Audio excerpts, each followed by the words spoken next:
Welcome back to Gilmore Farm. In our small town, our son Carson and my father in law are famous for their tomatoes. I thought I would give you a brief story on how this all began and a story of their relationship. Since Carson was old enough to walk, Paul and Carson did everything together. They were the best of friends. This ranged from gardening, cows, hay production, running around town, you name it, they were together.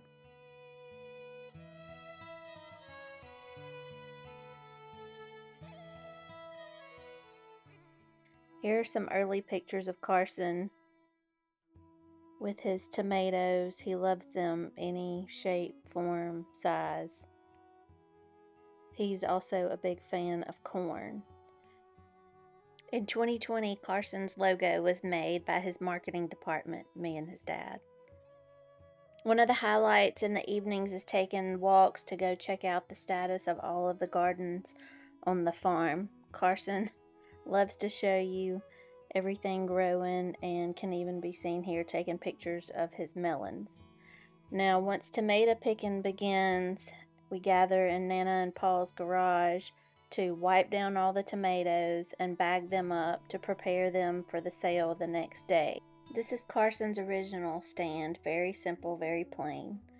We also sell cantaloupes, watermelons, okra, just whatever the family is able to grow in the various gardens around the farm. But tomatoes are definitely our number one crop. Even though he has his large tomato garden at Paul's house, he likes to help with our family garden in front of our house. He's very strict on how things are done. Next time let's do it on one side and all the way down, turn around, turn all the way back down.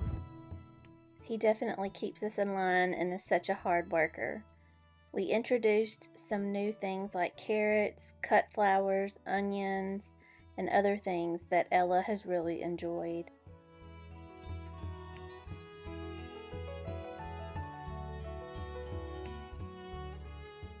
Over the last 5 years, the tomatoes have become so popular that there are days that there's a line waiting at the hardware store where we sell tomatoes. Since the original farm stand, he was upgraded to a little nicer setup. And every single day after he gets done selling tomatoes, he comes back home and starts working the gardens again.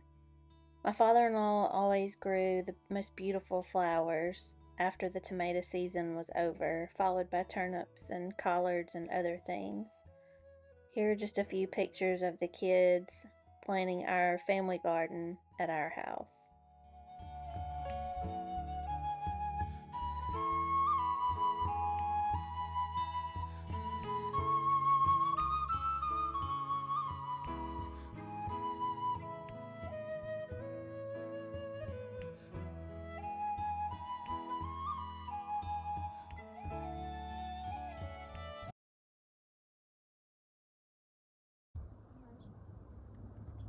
Got a baby.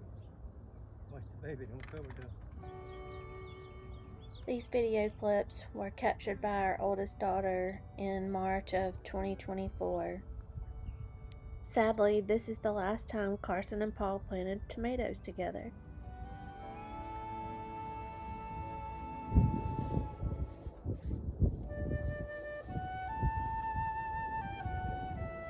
Papa, who's bringing supper?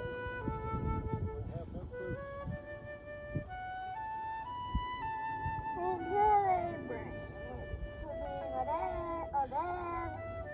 Could be Aunt Jennifer, Uncle Jason.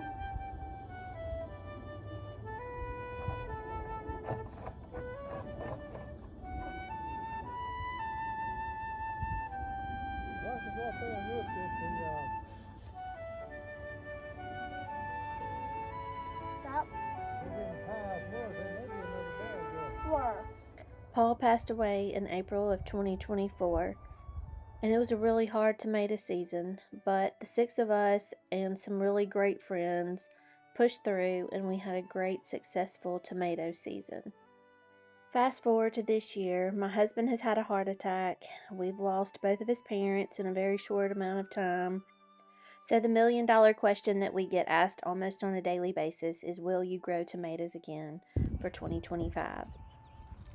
The gardens are in terrible shape, especially after we've had so much life happen over this past year. But Scott and I sat down and really talked about it long and hard over morning coffee, as we often do, big topics, and decided we just couldn't imagine not growing tomatoes again. So last month, Carson, Scott, Ella, and I set out one weekend to get the tomato garden cleaned up and cleaned out and ready for tomatoes. We had already ordered tomatoes through one of Paul's dear friends, Mr. Josh, who owns greenhouses and sells wholesale plants. This is the same place that Paul always ordered his plants through.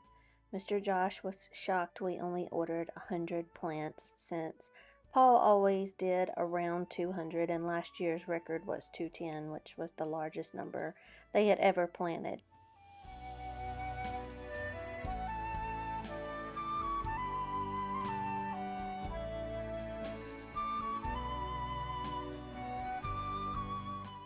I can't believe how fast this came together, but I'm so thankful. It was a lot of really hard, backbreaking work, and we are so proud of Carson for running Paul's big tiller and staying right there with his dad.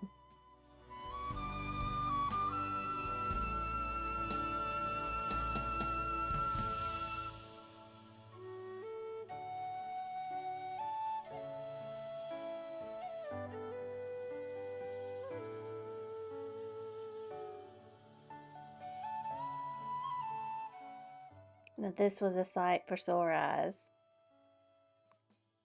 Next, we went to visit Mr. Josh at his greenhouse to pick up our tomato plants. Carson was so excited and really happy to see Mr. Josh.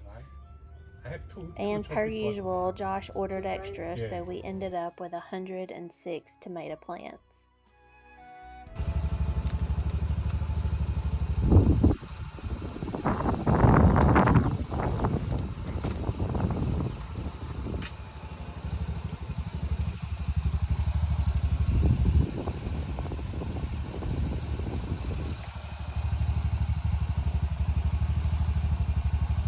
So last year you planted 210, is that right?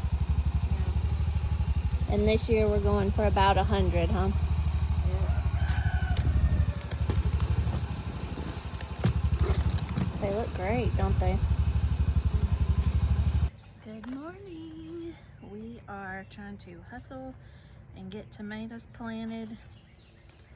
We checked the radar, and starting in 2 days we have storms and rain chances for the next week. So if we don't get the gardens planted quickly, we will lose our window, and we need to get these in the ground. We have 106, I believe. I'll know more later.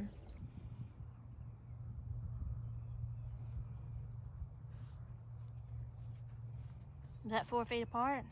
Huh? Is that 4 feet apart? Yeah. Okay.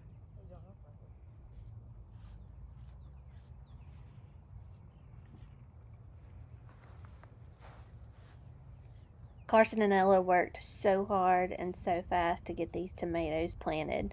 Not only did we have this garden to plant, but we still had to go to our house garden and get it cleaned up and planted before the rains came in.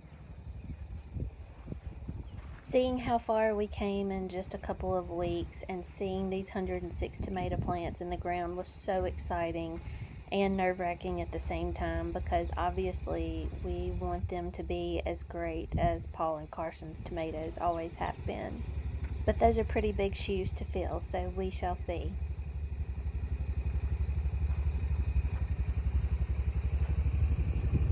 Headed to go check on the tomatoes, see how they're doing. We had a lot of wind yesterday, so I'm hoping everybody's still standing.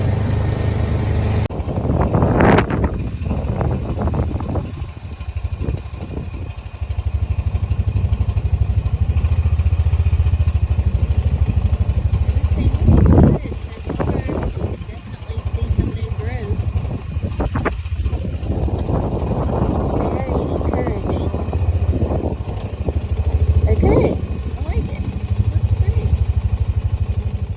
So I guess now we've turned into crazy tomato people because we go to the garden every day to check the tomatoes to make sure they're okay, like they're little babies or something. This is my husband and I working in the garden one night hoeing weeds. Be sure to follow along our tomato journey with us. We have a camera taking daily pictures and can't wait to show you the progress. Please hit that thumbs up button and subscribe to our channel for more fun farm adventures with the Gilmores.